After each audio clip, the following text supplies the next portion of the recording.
चलिए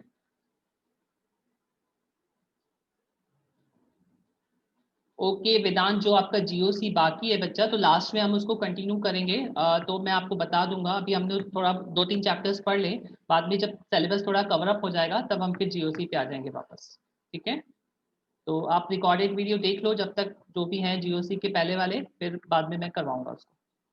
तो बच्चों में बात कर रहा था, केमिकल बॉन्डिंग की बात कर रहा था। ये आपका बेसिक चैप्टर है, पहले सुन लीजिए अच्छे से। ये आपको जेई में 10 से 15 मार्क्स दिला सकता है। ये चैप्टर केमिकल बॉन्डिंग जो है 10 से 15 मार्क्स आपको दिला सकता है। 4 से 5 क्वेश्चन इसके श्योर हैं, आते हैं इसमें। और दूसरी चीज, जब आप इसको सीख लोगे केमिकल बॉन्डिंग को, तो आप बहुत सारी चीजें ऐसी है, जैसे आपको बहुत मॉलिक्यूल है, कोई भी मॉलिक्यूल की ज्योमेट्री निकालना है, तो that you learn from the chemical bonding. किस टाइप का बॉन्ड है और बॉन्ड फॉर्मेशन होता कैसे, किस क्या ऑर्बिटल्स होते हैं, ऑर्बिटल्स कितने टाइप के होते हैं, उनकी ओवरलैपिंग क्या होती है, बहुत सारी चीजें हम सीखेंगे इस चैप्टर के अंदर। तो ये एक बेसिक चैप्टर है आप लोगों के लिए। अगर आपने इसको अच्छे से सीख लिया तो मेरी 100% श्योर गारंटी है कि आपको जो केमिस्ट्री है वो बहुत ईजी पड़ जाएगा, अगर आपने इसका बेसिक सीख लिया सारा। तो हम लोग स्टार्ट करते हैं, सारे बच्चे ज्वाइन हो जाओ, है ना। और बच्चों 40 मिनट्स के बाद ये कट हो जाएगा, तो आप लोग को वापस से रीजॉइन करना है सेम लिंक से, है ना। सेम लिंक से आप रीजॉइन करना, हम आगे और कंटिन्यू करेंगे इसको। ठीक है, तो हम लोग स्टार्ट करें हमारा चैप्टर केमिकल बॉन्डिंग। ठीक है, तो इसमें क्या क्या पढ़ेंगे, आज का कंटेंट्स आपको मैं बता देता हूँ कि आज मैं क्या क्या कवर अप करने वाला हूँ केमिकल बॉन्डिंग के अंदर। हम लोग देखेंगे आज केमिकल बॉन्ड के बारे में। बॉन्ड क्या होता है, केमिकल बॉन्ड कितने टाइप्स के होते हैं केमिकल बॉन्ड, और उसमें से हम लोग डिस्कस करने वाले हैं फर्स्ट टाइप का। Yes vapour, don't worry about that, I will send the notes in group. मेरी क्लास होने के बाद मैं आपको नोट्स सेंड कर दूंगा ग्रुप में। आप नोट्स की टेंशन नहीं लो कुछ भी, है ना। नोट्स आपको प्रोवाइड हो जाएंगे। और दूसरा, आपको मॉड्यूल मिला है, मॉड्यूल्स को करो फॉलो, उसमें से क्वेश्चन सॉल्व करो। यहाँ पे आपका बेसिक क्लियर होगा, तो आपको मॉड्यूल से क्वेश्चन करने में भी मजा आएगा। ठीक है, तो जो जो टॉपिक होता जाएगा उसके आप क्वेश्चंस करते जाइए, मैं आपको डीपीपी भी प्रोवाइड करूंगा। ठीक है, तो आज हम लोग क्या करने वाले हैं बच्चों, वो देख लीजिए। रिकॉर्डिंग, अर्पित रिकॉर्डिंग जो है वो आपको पता है ग्रुप में अपलोड होता है, तो उस ग्रुप में आप देख सकते हैं ना। चलिए, आज हम लोग क्या क्या डिस्कस करने वाले हैं बच्चे, आज का टॉपिक देख लो। आज हम लोग डिस्कस करेंगे केमिकल बॉन्ड। केमिकल बॉन्ड कैसे होता है, क्या होता है, how many types of bond. 3 type के होते हैं जनरली, और आज हम उसमें से डिस्कस करने वाले आयोनिक बॉन्ड के बारे में।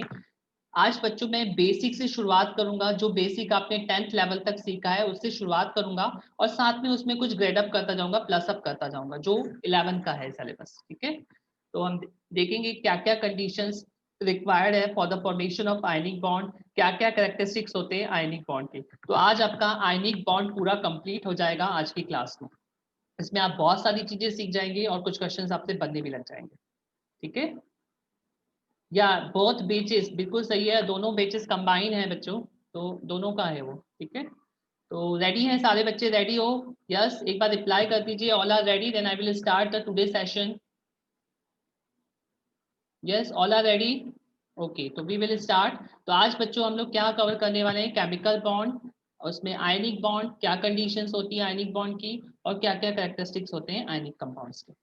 तो सबसे पहले स्टार्ट करने से पहले, any idea about chemical bond? थोड़ा सा आपने बच्चों 10th स्टैंडर्ड तक कुछ पढ़ा होगा, केमिकल बॉन्ड, थोड़ा सा आयनिक बॉन्ड, इसके बारे में थोड़ा सा 10th स्टैंडर्ड तक आई थिंक थोड़ा सा पढ़ा है आपने। So so what is chemical bond? Vedant, आपका जो भी बचा हुआ है आप मुझे व्हाट्सएप पे मैसेज करिए, मैं आपको रिप्लाई करूंगा। Is that clear? अभी क्लास में टाइम कम होता है, so we have to cover the topic also, है ना। तो आप मुझे व्हाट्सएप पे बता दीजिए आपका कितना क्या हुआ है, क्या छूटा है। ठीक है, चलिए। तो बच्चों, व्हाट इज केमिकल बॉन्ड? आपके हिसाब से केमिकल बॉन्ड क्या है? हम जब केमिस्ट्री पढ़ रहे हैं तो सबसे पहली बात तो हमें बॉन्ड के बारे में पता होना चाहिए ना। What is chemical bond? Any idea किसी भी बच्चे को? किसी भी बच्चे को कुछ भी आइडिया है केमिकल बॉन्ड का? Up to the 10th level तक की बात कर रहा हूँ आपसे। 10th तक में आपने पढ़ा होगा ना केमिकल बॉन्ड क्या होता है, कुछ बता सकता है कोई? Attraction, okay Poonam, attraction between atoms and ions, okay, lasting attraction between atoms, बिल्कुल सही है अर्पित, एक तरह का अट्रैक्शन है ये। तो बच्चों, जो केमिकल बॉन्ड होता है मैं आपको बताऊं, इज द केमिकल बॉन्ड, जो हम एक सिंपल सी बोल सकते हैं कि जो दो एटम है, आप देखिए ध्यान से मेरे इसमें दो एटम्स है ए एंड बी, तो वो दो एटम्स ए एंड बी आपस में जिस फोर्स ऑफ अट्रैक्शन से बॉन्डेड हैं, उस फोर्स ऑफ अट्रैक्शन को हम बोलते हैं केमिकल बॉन्ड।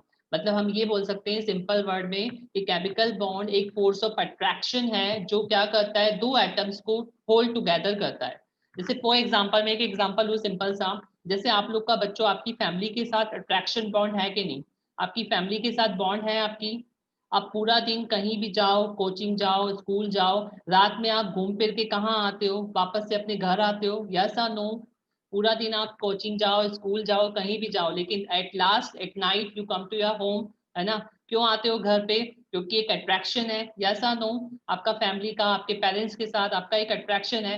तो सेम लाइक अगर दो एटम्स हैं वो आपस में बॉन्डेड होते हैं तो उनके बीच में एक अट्रैक्शन फोर्स काम करता है, जिसकी वजह से वो आपस में क्या होते हैं, बॉन्डेड होते हैं, और उस अट्रैक्शन फोर्स को हम बोलते हैं केमिकल बॉन्ड। आई होप सबको क्लियर हो गया होगा। इज दैट क्लियर बच्चों? ये केमिकल बॉन्ड एक फोर्स ऑफ अट्रैक्शन है जो दो एटम्स को आपस में होल्ड टुगेदर करता है, और इस फोर्स ऑफ अट्रैक्शन को हम बोलते हैं chemical bond. Clear? May I proceed? आगे बढ़ो बच्चों। जैसे अभी हम एग्जांपल लेंगे, आपको और क्लियर हो जाएगा। यहाँ पे NaCl दिया हुआ है, मैं आगे आपको एग्जांपल लेके बताऊंगा और कि क्या क्या होता है chemical bond. Is that clear? Definition clear है कि दो एटम्स के बीच में जो फोर्स ऑफ अट्रैक्शन होता है जिसकी वजह से वो दो एटम आपस में बॉन्डेड होते हैं, उनको हम बोलते हैं केमिकल बॉन्ड। तो बच्चों केमिकल बॉन्ड का ये मीन्स ये नहीं है, जैसे मान लो आपका आपकी फैमिली के साथ अट्रैक्शन है तो इसका मतलब ये थोड़ी है कि आप लोगों के पीछे एक धागा लटकता रहता है, आप जहां जहां जाते हो वो धागा आपके साथ साथ रहता है, ऐसा नहीं होता है ना। एक अट्रैक्शन फोर्स है, दिखता नहीं है लेकिन we can feel it, yes और नो? हमको दिखता नहीं है, आपको आपकी फैमिली के साथ अट्रैक्शन दिखेगा नहीं, लेकिन यू कैन फील इट, आप फील करते हो, है ना? तभी तो आप वापस से कहाँ जाते हो, घर जाते हो आपके, है ना? तो इसी तरह से जो बॉन्ड है वो क्या करता है, दो एटम्स को आपस में बॉन्डेड रखता है, उनको आपस में बांधे रखता है ना? तो इसी वजह से कंपाउंड का फॉर्मेशन होता है। So this is the chemical bond. Now we come to types of chemical bond. बच्चों तीन टाइप के मेन होते हैं जिसमें से आज हम लोग एक डिस्कस करने वाले हैं। There are three types of chemical bond होते हैं। आयनिक बॉन्ड होता है, कोवेलेंट होता है और कोऑर्डिनेट बॉन्ड होता है। इन सब के बारे में, आयनिक और कोवेलेंट के बारे में आप लोगों ने 10th स्टैंडर्ड तक थोड़ा थोड़ा सा पढ़ा हुआ है ना? तो मैं उसको पहले आपका बेसिक बताऊंगा और उसके बाद फिर मैं आपको आगे ले जाऊंगा, ठीक है? So we are discussing about ionic bond today. हम आज डिस्कस करेंगे आयनिक बॉन्ड के बारे में। बच्चों any idea about ionic bond कैसे बनता है, क्या होता है, कुछ आइडिया है आयनिक बॉन्ड के बारे में? क्या होता है? यस बिल्कुल सही है अर्पित, इट इज इलेक्ट्रोस्टैटिक अट्रैक्शन होता है। अभी बताऊंगा क्या होता है ये। बिटवीन अपोजिट चार्ज आयंस या transfer of valence electron between the atoms. बिल्कुल सही है पूनम।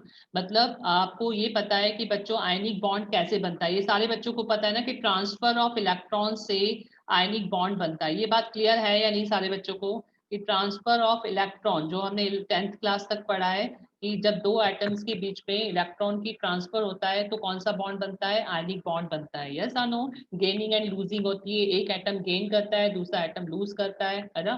तो इसकी वजह से क्या बनता है, आयनिक बॉन्ड बनता है। तो मैं सेम डेफिनेशन आपको बता रहा हूँ जो आपने 10th स्टैंडर्ड तक पढ़ी है कि आयनिक बॉन्ड फॉर्म होता है by the complete transfer of electron from one atom to another. मान लो कोई भी दो एटम है ए और बी, ठीक है? तो एक एटम से इलेक्ट्रॉन ट्रांसफर होता है किसी दूसरे एटम के ऊपर, तो जो बॉन्ड बनेगा उसके बाद जब एटम से इलेक्ट्रॉन ट्रांसफर होगा, बच्चों ए पे कौन सा चार्ज आएगा? When the A lose the electrons, what the charge on A? दो एटम है A and B, A electron lose कर रहा है तो उसके ऊपर कौन सा चार्ज आएगा, पॉजिटिव चार्ज। बिल्कुल सही है बच्चों। और बी जो है वो गेन कर रहा है तो उसके ऊपर कौन सा चार्ज आएगा, कौन सा चार्ज आएगा, बी के ऊपर नेगेटिव चार्ज हो जाएगा। तो इस तरह से दो एटम आपस के बीच में जो बॉन्ड फॉर्म करेंगे गेनिंग और लूजिंग से, उस बॉन्ड को हम बोलते हैं ionic bond. Is that clear बच्चों? The bond which is form by the complete transfer of electron from one atom to another, उसको हम बोलते हैं केमिकल बॉन्ड। और इसको इलेक्ट्रोवैलेंट भी बोला जाता है। आपने 10th में पढ़ा होगा कि आयनिक बॉन्ड को इलेक्ट्रोवैलेंट बॉन्ड भी बोला जाता है ना? तो इसी का एक और नाम होता है आयनिक बॉन्ड का, इलेक्ट्रोवैलेंट बॉन्ड। सेकेंड थिंग बच्चों आपको ये भी क्लियर होगा कि ionic bond metals and non metal के बीच में बनता है, यस या नो? जैसे कि NaCl है ना, NaCl में सोडियम क्या है आपका, मेटल है, और क्लोरीन क्या है आपका, नॉन मेटल है, यस या नो? यस या नो? बस आप रिप्लाई करते जाओ, मैं आगे आपको ले जाऊंगा और उसके बेसिक से आगे बढ़ेंगे हम धीरे धीरे, है ना? तो आपको पता है कि मेटल क्या करता है, मेटल क्या करता है बच्चों, इलेक्ट्रॉन गेन करता है या लूज करता है? What is the property of metal, it gain और लूज? लूज करता है, बिल्कुल सही है। The metal lose the electron, और उसके ऊपर क्या आता है, पॉजिटिव चार्ज आ जाता है। इसी वजह से हम मेटल को इलेक्ट्रो पॉजिटिव एलिमेंट भी बोलते हैं। यस और नो? ये पढ़ा है ना आपने टेंथ में? जो टेंथ में पढ़ा है मैं पहले पूरा बेसिक आपका करूंगा, उसके बाद आगे बढ़ाऊंगा, ठीक है। इलेक्ट्रो पॉजिटिव एलिमेंट बोलते हैं हम मेटल को। क्यों बोलते हैं? क्योंकि वो इलेक्ट्रॉन क्या करता है, लूज करता है और पॉजिटिव आयन को फॉर्म करता है, ठीक है। नॉन मेटल क्या करती है बच्चों? नॉन मेटल क्या करेगी, एक जब गेन लूज कर रहा है तो दूसरा क्या करेगा, दूसरा क्या करेगा, गेन करेगा, है ना। तो नॉन मेटल क्या करती है, गेन करती है इलेक्ट्रॉन को, और उस पर कौन सा चार्ज आता है, नेगेटिव चार्ज आता है, और इसको बोला जाता है इलेक्ट्रोनेगेटिव एलिमेंट। कौन सा एलिमेंट बोलते हैं हम, इलेक्ट्रोनेगेटिव एलिमेंट, ठीक है। तो ये तो बेसिक चीज आपके 10th तक आप पढ़ते आए हो। तो इज दैट क्लियर कि आयनिक कंपाउंड किसके बीच में बनता है, मेटल्स और नॉन मेटल के बीच में, और इसमें कंप्लीट ट्रांसफर ऑफ इलेक्ट्रॉन होता है। एक एटम से दूसरे एटम पे इलेक्ट्रॉन का क्या होता है, ट्रांसफर होता है। एक एटम इलेक्ट्रॉन को लूज करता है और दूसरा एटम इलेक्ट्रॉन को गेन करता है। और उनके बीच में जो फोर्स ऑफ अट्रैक्शन होता है, अभी किसी बच्चे ने रिप्लाई किया था कि जो फोर्स ऑफ अट्रैक्शन होता है वो कौन सा होता है, इलेक्ट्रोस्टैटिक फोर्स ऑफ अट्रैक्शन। कौन सा फोर्स ऑफ अट्रैक्शन होता है बच्चों, इलेक्ट्रोस्टैटिक फोर्स ऑफ अट्रैक्शन। हमेशा याद रखना, अगर दो अपोजिट आयन है तो उनके बीच का जो फोर्स ऑफ अट्रैक्शन होता है that is electrostatic force of attraction होता है उनके बीच में, है ना। तो इसी वजह से आयनिक कंपाउंड को इलेक्ट्रोवैलेंट कंपाउंड भी बोलते हैं। जैसे मैंने यहाँ NaCl का एग्जांपल लिया है, देखो बच्चों NaCl कैसे बना है, यहाँ पर देखिए सोडियम है, सोडियम का इलेक्ट्रॉनिक कॉन्फ़िगरेशन कितना होता है, यस बच्चों, what is the atomic number of sodium, sodium का atomic number 5, atomic number, atomic mass नहीं, एटॉमिक नंबर 11 होता है ना। तो इलेक्ट्रॉनिक कॉन्फ़िगरेशन क्या होगा, 281। यस, इज दैट क्लियर, ये तो सबको पता है 281 होता है ना। और क्लोरीन का कितना होता है बच्चों atomic number, what is the atomic number of chlorine, it's 17, बिल्कुल सही है। तो इट्स 287। तो अभी क्लोरीन को कितना चाहिए, एक इलेक्ट्रॉन चाहिए अपने ऑक्टेट को कंप्लीट करने के लिए, और सोडियम के पास एक इलेक्ट्रॉन एक्स्ट्रा है। तो देखिए यहाँ पर सोडियम क्या करेगा, एक इलेक्ट्रॉन किसको दे देगा, क्लोरीन को दे देगा। तो इसी वजह से सोडियम पे कौन सा चार्ज आ जाएगा, कौन सा चार्ज आएगा, इलेक्ट्रॉन लूज कर रहा है तो पॉजिटिव चार्ज, और क्लोरीन इलेक्ट्रॉन को गेन कर रहा है तो उसके ऊपर कौन सा चार्ज आ जाएगा, नेगेटिव चार्ज। तो इस तरह से NaCl का फॉर्मेशन हो जाएगा, और उनके बीच का जो बॉन्ड है और उस बॉन्ड को हम क्या बोलेंगे, आयनिक बॉन्ड बोलेंगे। इज दैट क्लियर बच्चों, कि NaCl इज द इलेक्ट्रोवैलेंट और ionic compound and it is formed by the transfer of electron. Metal से इलेक्ट्रॉन कहाँ पे ट्रांसफर होंगे, नॉन मेटल पे, और नॉन मेटल गेन करेगा उसको और अपना ऑक्टेट कंप्लीट करेगा, और एक बॉन्ड फॉर्म हो जाएगा जिसको हम बोलते हैं आयनिक बॉन्ड। तो आपको याद रखना है कि आयनिक बॉन्ड दो अपोजिट आयन के बीच में बनता है, एक पॉजिटिव आयन होता है और एक नेगेटिव आयन। पॉजिटिव आयन यानी metal, it can lose the electron, और नेगेटिव आयन क्या करता है, इलेक्ट्रॉन को गेन करता है। तो this is about the 10th, आपने 10th तक पढ़ा है, मैंने वो बेसिक आपको बताया कि आयनिक कंपाउंड किस तरह से बनता है, ठीक है। चलिए बच्चों, एक क्वेश्चन है, वाई, क्यों बनता है ionic compound, why and how it is form. कोई बच्चा बता सकता है क्यों बन रहा है आयनिक कंपाउंड, यस कोई बच्चा बता सकता है आयनिक कंपाउंड क्यों बन रहे हैं, कभी सोचा, why and how the ionic compounds are form, क्यों बन रहे हैं और कैसे बन रहे हैं। तो कैसे तो मैंने आपको बता दिया, अभी क्यों बन रहे हैं वो बताइए, तो वो आपको समझ में आएगा। यस, वो अपने ऑक्टेट को कंप्लीट करने के लिए, वो बात तो है ही सही बच्चों, अपने ऑक्टेट को हर कोई एटम कंप्लीट करना चाहता है और इसी के लिए वो बॉन्ड फॉर्म करता है, बिल्कुल सही है। वो हम लुईस कॉन्सेप्ट पढ़ेंगे तो उसमें और अच्छे से आपको समझ में आ जाएगा, है ना। तो मेरे अभी क्यों बनता है एनी कंपाउंड, उसके लिए कुछ कंडीशंस है, सर्टेन कंडीशंस आर देयर। तो वो कंडीशंस हम डिस्कस करते हैं, आपको अच्छे से समझना है कि क्या कंडीशंस होंगी आयनिक बॉन्ड को बनाने के लिए। उसमें से एक कंडीशन आपने 10th तक पढ़ी है, बाकी की दो आपको मैं आगे और समझाऊंगा। तो नेक्स्ट हेडिंग है conditions required for the formation of ionic bond. अगर आयनिक बॉन्ड का फॉर्मेशन होना है तो क्या क्या कंडीशन होनी चाहिए।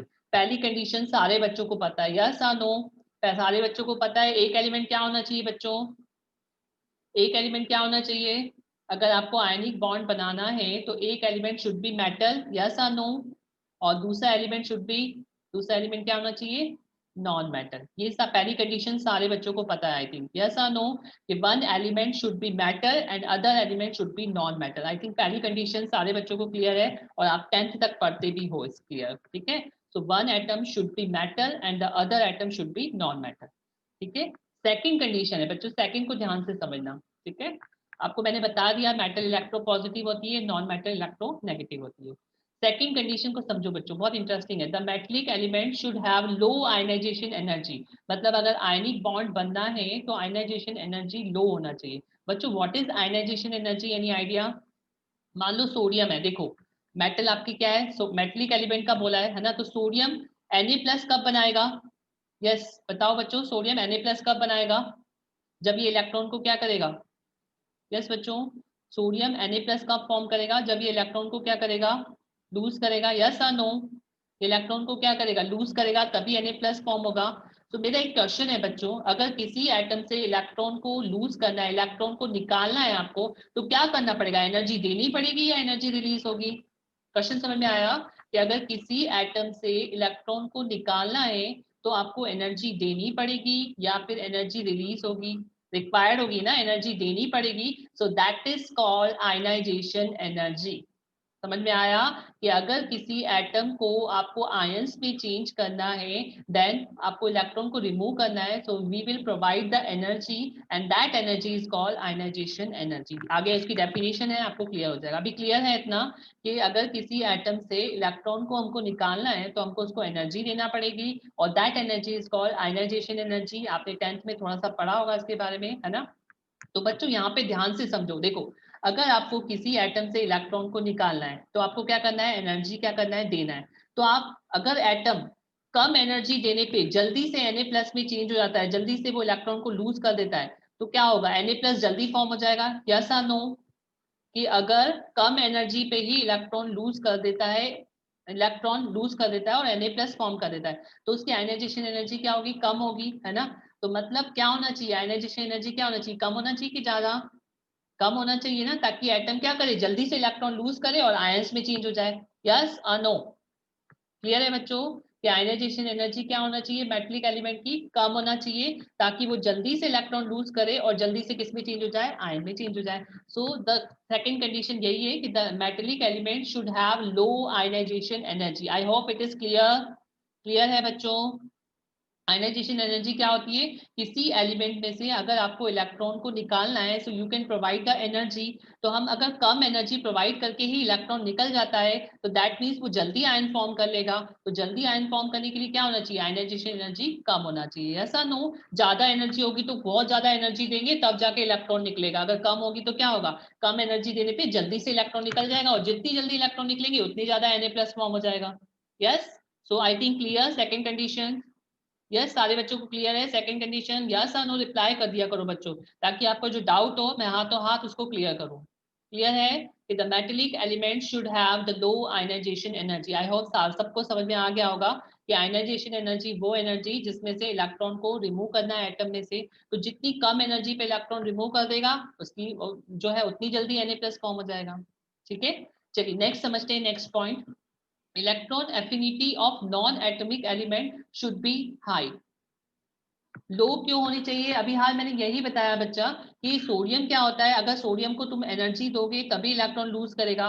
तो अगर कम एनर्जी देंगे हम और वो इलेक्ट्रॉन जल्दी से लूज कर देगा। आप ज्यादा एनर्जी दे रहे हो, बहुत टाइम लगेगा इलेक्ट्रॉन को निकलने में, कम एनर्जी देंगे और वो जल्दी इलेक्ट्रॉन निकाल रहा है, तो मतलब आयनाइजेशन एनर्जी क्या होना चाहिए? कम होना चाहिए ना, कि कम एनर्जी देने पर ही वो इलेक्ट्रॉन निकाल दे। यस और नो? क्लियर है? आपका नाम मुझे क्लियर नहीं हो रहा। विशाल, क्लियर है बेटा आपको कि अगर हम कम एनर्जी देके जल्दी इलेक्ट्रॉन निकल जाता है ना, ऐसे अपन ज्यादा एनर्जी देने के लिए अपने को एनर्जी ज्यादा प्रोवाइड करना पड़ेगी, है ना? नेक्स्ट है बच्चों, electron affinity of non metallic element should be high. देखो बच्चों Cl क्या करता है? इलेक्ट्रॉन को गेन करता है ना, और किस में चेंज हो जाता है? Cl नेगेटिव में चेंज हो जाता है। यस या नो? Cl क्या करेगा? इलेक्ट्रॉन को गेन करेगा और Cl नेगेटिव में चेंज हो जाएगा। तो अब बताओ इलेक्ट्रॉन एफिनिटी क्या होती है? मैं डिफाइन कर रहा हूँ, ध्यान से समझना। इलेक्ट्रॉन एफिनिटी का मतलब क्या होता है कि किसी एटम में अगर आपको इलेक्ट्रॉन ऐड करना है, क्या करना है? किसी एटम में जब हम इलेक्ट्रॉन ऐड करेंगे तो बच्चों एनर्जी रिलीज होगा या एनर्जी एब्जॉर्ब होगा? यस बच्चों बताओ जल्दी से मुझे कि अगर किसी एटम में इलेक्ट्रॉन को ऐड करना है तो एनर्जी क्या होगी? एब्जॉर्ब होगी या रिलीज होगी? जैसे यहाँ पे रिमूव करने के लिए हम क्या कर रहे थे? एनर्जी एब्जॉर्ब हो रही थी, है ना? तो यहाँ पर एनर्जी क्या होगा? रिलीज होगा ना। जब किसी एटम में हम इलेक्ट्रॉन को ऐड करेंगे तो उसमें से इलेक्ट्रॉन एनर्जी क्या हो जाएगा? निकल जाएगा, बाहर निकलेगा। है ना। तो एनर्जी क्या होगा, रिलीज होगा। तो बच्चों देखो, जितनी ज्यादा एनर्जी रिलीज होगी उतनी जल्दी Cl नेगेटिव बनेगा, उतनी ज्यादा Cl नेगेटिव बनेंगे, यस और नो। मतलब उतनी जल्दी वो इलेक्ट्रॉन को ऐड कर लेगा और उतनी ज्यादा एनर्जी रिलीज होगी। तो दैट मीन्स इलेक्ट्रॉन एफिनिटी जो है वो नॉन मेटल एलिमेंट की क्या होना चाहिए, हाई होना चाहिए। इज दैट क्लियर कि electron affinity of non metal should be high होना चाहिए। हाई का मतलब वो जितनी ज्यादा एनर्जी रिलीज होगी उतनी ज्यादा Cl नेगेटिव जल्दी बन जाएगा, है ना। उतनी जल्दी इलेक्ट्रॉन को ऐड हो जाएगा और उतनी ज्यादा एनर्जी क्या होगी, रिलीज होगी। सो नॉन मेटल की इलेक्ट्रॉन एफिनिटी क्या होना चाहिए, बहुत ज्यादा होना चाहिए। सो आई होप तीनों कंडीशंस क्लियर हैं सारे बच्चों को कि one element should be metallic and other element should be non metallic. Second condition होती है the metallic element should have low ionization energy, उसकी कम होना चाहिए, और इलेक्ट्रॉन एफिनिटी क्या होना चाहिए, उसकी ज्यादा होना चाहिए। तो आई थिंक क्लियर है तीनों कंडीशन। यस, सारे बच्चों को क्लियर है तीनों कंडीशंस, है ना। तो याद रखना बच्चों, आयनाइजेशन एनर्जी कम होना चाहिए एंड इलेक्ट्रॉन एफिनिटी क्या होना चाहिए, ज्यादा होना चाहिए।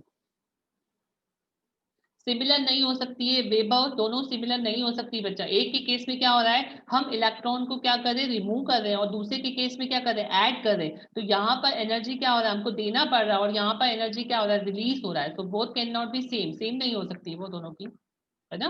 क्योंकि यहाँ पे मेटल है और यहाँ पर नॉन मेटल है। अगर एलिमेंट सेम होता तो देन वी कैन टॉक। यहाँ पे एलिमेंट्स भी क्या है, दोनों अलग अलग है, एक मेटल है और दूसरा क्या है, नॉन मेटल है ना।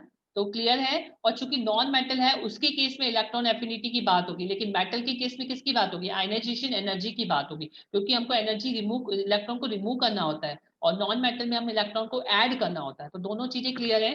आपको और अच्छे से क्लियर करने के लिए मैंने यहाँ सारा कुछ कवर किया हुआ है, जो मैंने आपको अभी समझाया वो सारा कवर किया हुआ है। देखो यहाँ पर आयनाइजेशन एनर्जी जो मैंने आपको समझाया कि it is the energy required to remove the electron from the isolated gaseous atom to convert into the cation. फिर मैंने आपको बताया कि आयनाइजेशन एनर्जी कम होना चाहिए इलेक्ट्रॉन को रिमूव करने के लिए, और इलेक्ट्रॉन गेन एंथैल्पी क्या होती है और क्या होना चाहिए, वो सारा मैंने कवर किया है। आपको एक बार फिर उसको पढ़ लेंगे तो आपको और अच्छे से क्लियर हो जाएगा। सो क्लियर है बच्चों conditions, yes all have clear the conditions. तीनों कंडीशंस क्लियर हैं। ये ध्यान रखना आपको कि अगर आपको आयनिक कंपाउंड को फॉर्म करना है तो ये तीनों कंडीशंस फुलफिल होना चाहिए। चलिए आगे बढ़ते हैं हम लोग बच्चे, अब कैरेक्टरिस्टिक्स डिस्कस करते हैं। What are the characteristics of ionic compound. इसमें से कुछ कैरेक्टरिस्टिक्स आपने 10th लेवल तक पढ़े हैं तो उनको पहले लिया है मैंने, और उसके बाद उसमें कुछ ऐड किया है मैंने, है ना। तो क्या क्या कैरेक्टरिस्टिक्स हैं वो हम डिस्कस करते हैं। सबसे पहला तो मैं आपसे पूछना चाहता हूँ बच्चों, most of the ionic compound की स्टेट क्या होती है, सॉलिड होते हैं, लिक्विड होते हैं, या गैस होते हैं। यस, आयनिक कंपाउंड की स्टेट क्या होती है बच्चों, सॉलिड, लिक्विड या गैस। 10th में पढ़ा है यार बच्चों, थोड़ा तो आइडिया होना चाहिए। Ionic compounds, most of the ionic compounds are solid, liquid और गैस। क्या होते हैं, सॉलिड होते हैं। याद रखना most of the ionic compound room temperature पे क्या होते हैं, NaCl क्या है आपका, सॉलिड है रूम टेम्परेचर पे, यस और no. NaCl is solid at room temperature, है ना। तो most of the ionic compound क्या होते हैं, सॉलिड होते हैं, that is they are crystalline state. Crystalline का मतलब समझते हैं, क्रिस्टल किस में होते हैं, सॉलिड के अंदर होते हैं, यस और नो। थोड़ा सा आइडिया है बच्चों, crystalline and amorphous. Crystalline solid, amorphous solid. Crystalline मतलब जिनमें एक डेफिनेट स्ट्रक्चर होता है, सॉलिड होते हैं, आयंस बहुत पास पास होते हैं, कॉम्पैक्ट होते हैं वो। क्योंकि इसमें पॉजिटिव एंड नेगेटिव आयन होता है, देखो इसमें पॉजिटिव और नेगेटिव आयन है, तो इसी वजह से फोर्स ऑफ अट्रैक्शन क्या होगा, ज्यादा होगा, तो आयंस क्या होंगे, पास पास होंगे, और जब पास पास होते हैं तो स्ट्रक्चर कौन सा होता है, सॉलिड स्ट्रक्चर होता है ना।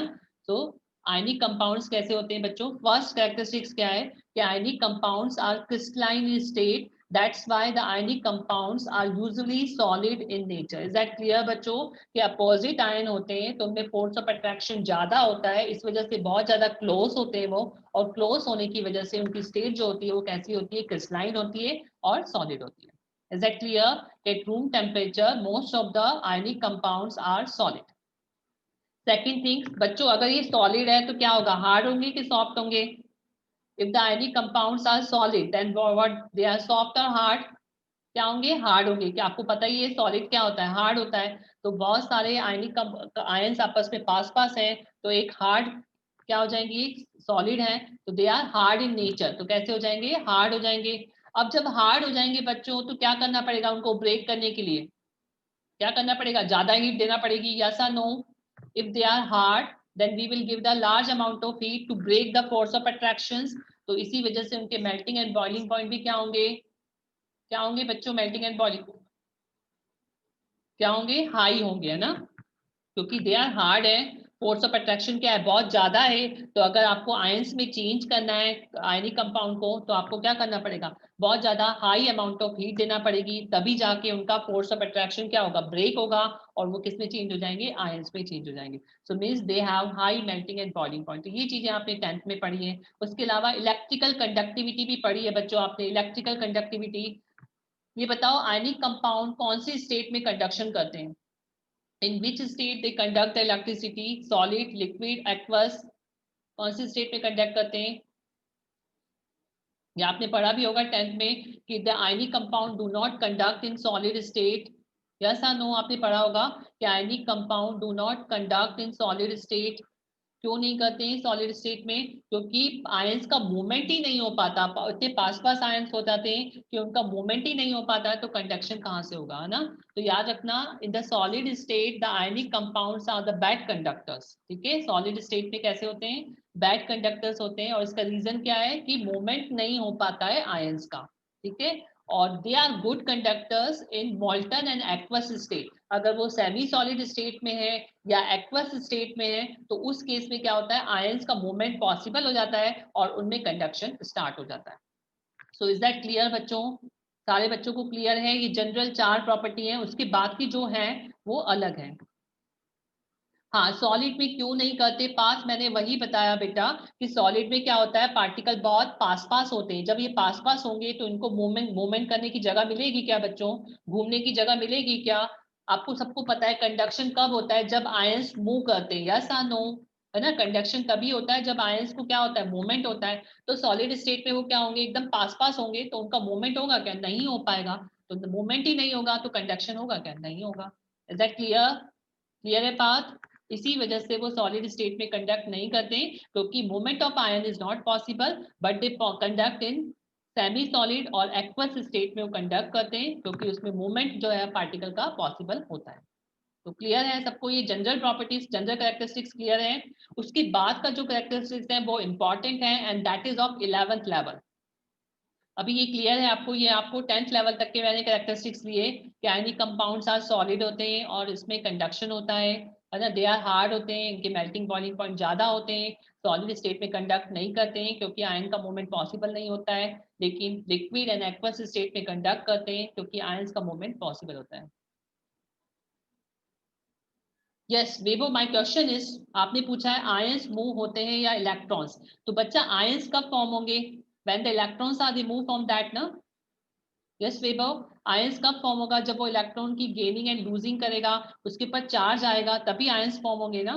तो वो आयंस का मूवमेंट क्या होता है? इलेक्ट्रॉन्स का मूवमेंट होगा ना, that is that clear Vaibhav? Ions कब फॉर्म होंगे? जब उसमें से इलेक्ट्रॉन निकलेंगे।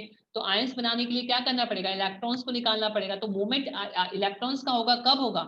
जब वो आयंस का मूवमेंट कब होगा? जब वो इलेक्ट्रॉन को लूज करेंगे या गेन करेंगे। ठीक है, चलिए आगे बढ़े बच्चों। बच्चों कट हो जाएगा तो आप लोग फिर से ज्वाइन करना इसी लिंक से, है ना, वापस से ज्वाइन करना है इसी लिंक से। अभी कट हो जाएगा थोड़े से टाइम में, है ना, 7-8 मिनट है, तब तक हम नेक्स्ट प्रॉपर्टी करते हैं। नेक्स्ट इंपॉर्टेंट है, ध्यान रखना, this is very important property. मैं यहाँ लिख देता हूँ, this is important one and this is of 11th level. मैं आपको समझाता हूँ क्या होती है। Ionic compounds are non rigid and non directional in nature. कोई बच्चा बता सकता है मीनिंग इसका? Ionic compounds are non-rigid and non-directional in nature. Anyone? बच्चों रिजिड क्या होता है? चलो आप ये सब चीज छोड़ो, आप ये बताओ व्हाट इज द रिजिड? आपके हिसाब से रिजिड का मीनिंग क्या है? What is rigid? Hard. Okay, Arpit का मीनिंग है हार्ड। Anyone else? और कोई बच्चा? बिल्कुल ठीक है अर्पित, हार्ड होता है, बट मैं इसको थोड़ा सा और सिंप्लीफाई करूंगा। Yes, anyone else? Don't change the shape. Poonam ठीक है बेटा, हार्ड है मतलब शेप चेंज नहीं होगा उसका, बिल्कुल सही है ना। नॉट ब्रिटाइल, ओके ब्रिटाइल नहीं होगा, ठीक है। तो बच्चों अभी एक चीज समझना, आप मेरे हाथ की साइड ध्यान से देखना, मैं आपको समझाने की कोशिश कर रहा हूँ। ठीक है, या तो ये पेन मान लो आप, ये देखो, ये पेन दिख रहा है आपको? पेन दिख रहा है ये वाला? यस या नो रिप्लाई करो, पेन दिख रहा है सबको, है ना? इसके दो पोल्स है, एक पोल ये है, एक पोल ये है, दिख रहे हैं दोनों पोल्स, है ना, दो फिंगर्स दिख रही है मेरी, एक पोल ये, एक पोल ये।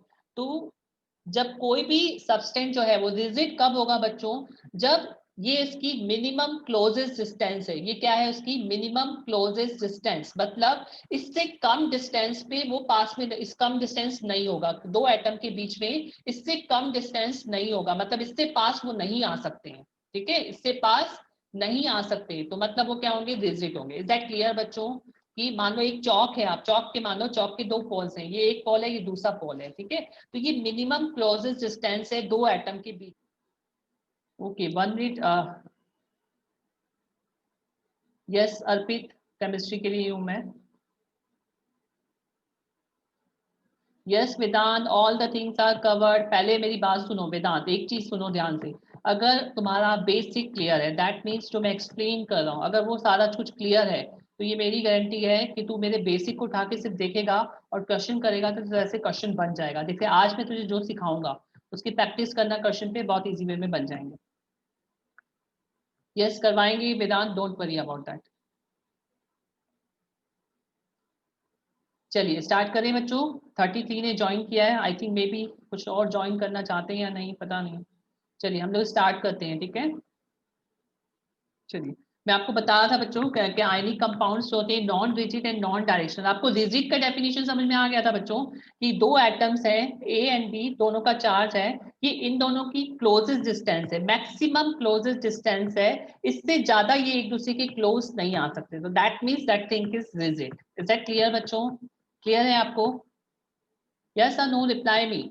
ये दो एटम है, ये दो एटम के बीच की क्लोजेस्ट डिस्टेंस है, इससे ज्यादा क्लोज एटम नहीं आ सकते, that means they are rigid. लेकिन आयनिक बॉन्ड में क्या होता है? लेकिन बच्चों आयनिक बॉन्ड में क्या होता है? आयनिक बॉन्ड में क्या होता है? क्या है? अपोजिट चार्ज आयन है, तो क्या होगा? आयनिक बॉन्ड में क्या होगा? अपोजिट चार्ज आयन है, मतलब क्या होगा? एक दूसरे के पास आएंगे, अट्रैक्ट करेंगे, so that means they are non rigid। is that clear? that means they are non rigid। clear? Clear है कि ये दो बॉन्ड है, ठीक है, ये मैक्सिमम क्लोजेस्ट डिस्टेंस है, अगर इससे पास दोनों नहीं आते that means they are rigid. लेकिन आयनिक कंपाउंड के केस में क्या होता है? They come to cross each other, they attract, है ना। तो इसी वजह से आयनिक बॉन्ड क्या होते हैं? नॉन रिजिड होते हैं। Is that clear? सारे बच्चों को क्लियर है कि ionic compounds are non rigid? ये टर्म क्लियर है? मैं आऊं नॉन डायरेक्शनल पे आऊं बच्चों, क्लियर है आपको? है ना। चलिए अभी नॉन डायरेक्शनल से मीन्स क्या हुआ बच्चों, देखो मैं आपको एक एग्जांपल से समझाता हूँ, नॉन डायरेक्शनल का मीनिंग समझो। देखो ये Na+ है बच्चों, है ना। एक मिनट थोड़ा सा मैं इसको सिलेक्ट कर लूँ पेन को।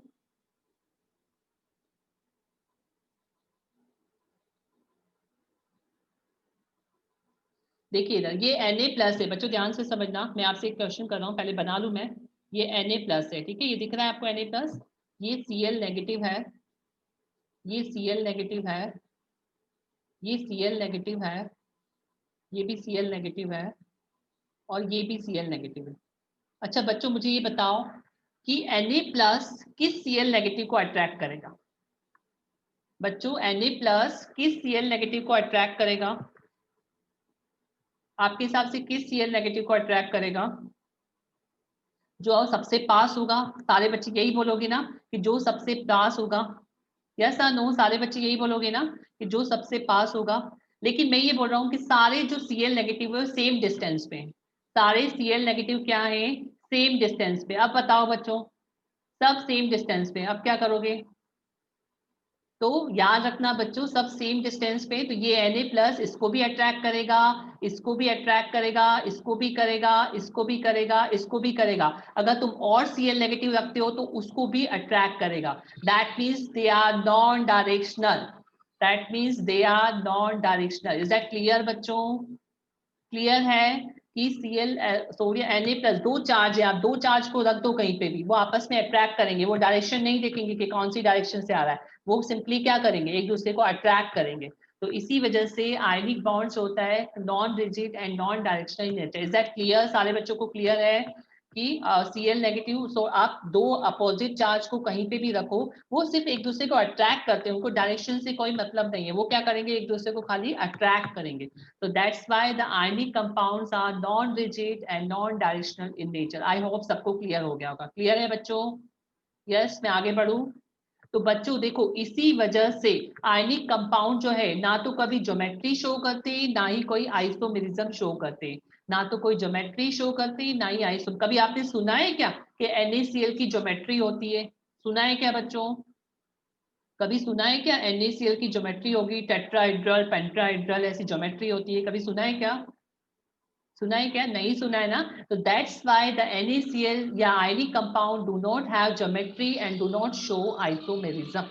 Is that clear? सारे बच्चों को क्लियर है कि ionic compounds are non rigid and non directional in nature होते हैं। That's why the ionic compound do not have geometry and do not show isomerism. आगे चल के बताऊंगा आइसोमेरिज्म क्या है ना? क्लियर है बच्चों? इसी वजह से NaCl की ना तो कोई ज्योमेट्री होती है और ना ही कोई वो आइसोमेरिज्म शो करते हैं। क्लियर है ये प्रॉपर्टी कि ionic compounds are non rigid and non directional in nature. आगे बढ़ू, नेक्स्ट पे आऊं मैं। ठीक है, चलिए नेक्स्ट सिक्स भी बहुत इंपॉर्टेंट प्रॉपर्टी है, इसको समझना, इस पे क्वेश्चन आता है, जेई नीट सब में आता है इसका क्वेश्चन। लेटिस एनर्जी और एंथैल्पी। लेटिस एनर्जी और एंथैल्पी, वो चीज बताने से पहले बच्चों आप मुझे बताओ what you know about lattice. क्या होता है लेटिस? कोई बच्चा बता सकता है? What is lattice? कोई बच्चा बता सकता है?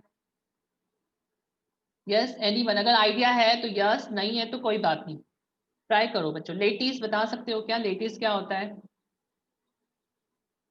No idea? Okay no problem.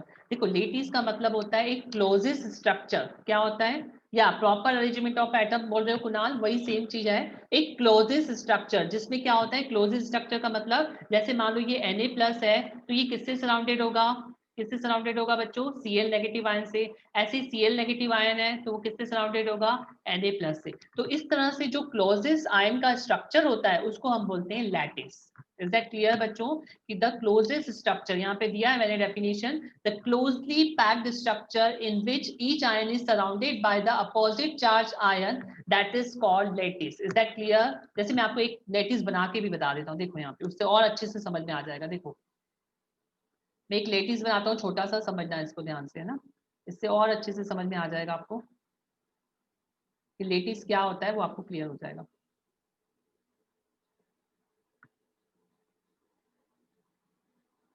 एक बेटा,